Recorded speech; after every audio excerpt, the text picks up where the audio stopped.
If the past 2 years have proven anything, it is that employees want more flexibility and are willing to switch jobs to get it.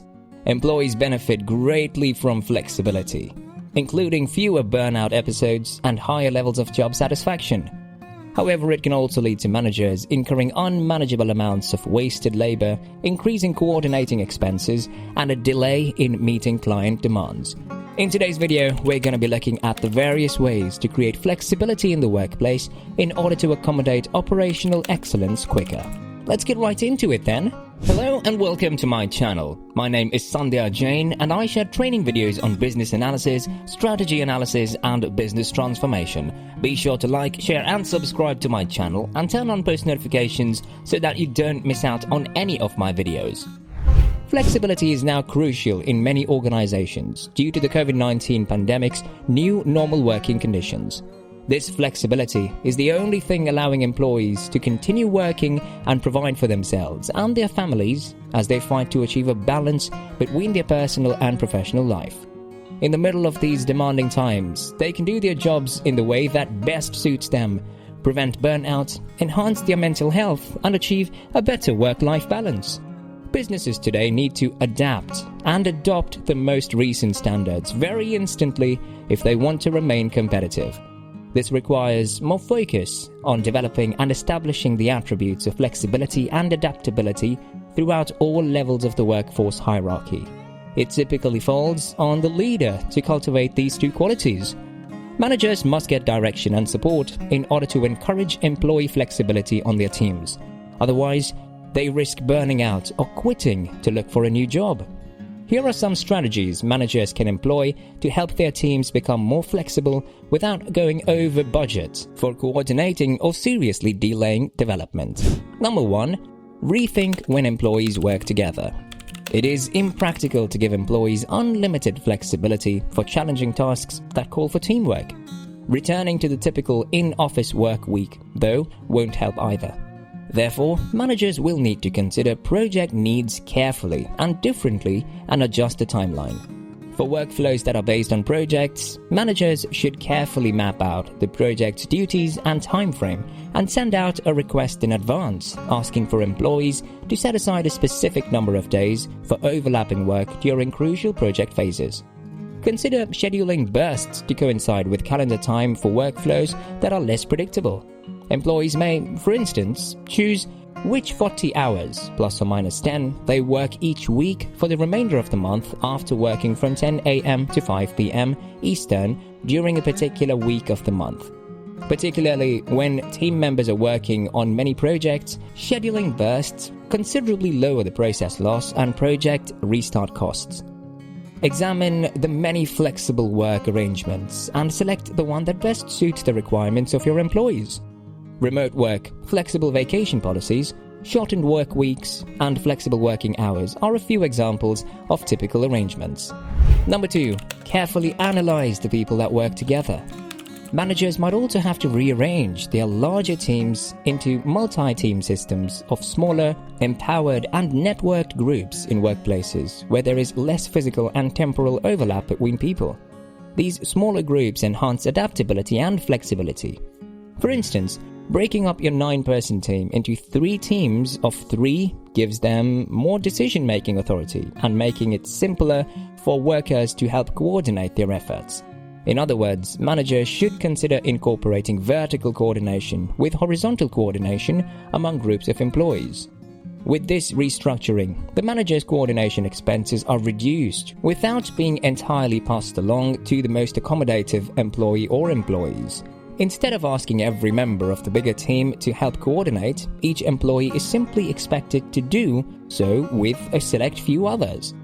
Smaller groups also have a lower tendency for social loafing, in which team members exert less effort when part of a team than they would individually. In distributed teams, when there is less social pressure to be busy, this is particularly crucial. Before I continue, if you ever need any business consulting services to help grow your business, feel free to reach out to us at anisound.com or to me personally at sandhyajain.com. Click on the links down below in the description box and let's help you grow your business. Let's get right back into the video now. Number 3. Think creatively. Encourage your team to look into many possibilities for promoting creativity and achieving work goals with a fresh perspective. People who tend to stay with tried and true ways are less likely to be flexible and more inclined to reject change. Be ready to put in a little additional work for your team. Number 4. Exercise emotional intelligence. Emotional intelligence is a widely studied topic in self-management skills courses, notably those provided in graduate business degrees. It refers to managing and constructively filtering one's emotions. As a result, adjusting to working with new teams is made simpler and relationships with workers improve. Encourage team members and managers' cooperation. Be cautious about passing judgment to an employee before giving them a chance to demonstrate their effectiveness, and make sure that there is constant communication between all the levels of management. Number 5. Come up with a better way to share information. It was simpler to keep everyone on the same page with meetings and learn about critical issues by strolling around when staff were co-located and worked roughly the same hours. Giving or receiving a critical update used to be easy, as workers were merely only a few steps or flows away, but that is different now. Productivity can be disrupted by prolonged wait times for status updates or responses to inquiries. Information accessibility is therefore essential for flexible workplaces. There are several technologies available to support asynchronous work. Employees must, however, use and update them immediately. It's not enough, for instance, to post a finished product to a shared repository after several weeks of labor. There should be a platform where teams can have real-time access to any project and make the necessary contributions when they need to. Having access to ongoing work is crucial because members might not be available for several hours or even days. Additionally, job progress transparency frequently encourages accountability and enables managers to recognize when an individual needs assistance more quickly. Train your team leaders because they might find it difficult to modify their management style to suit this flexible workplace environment.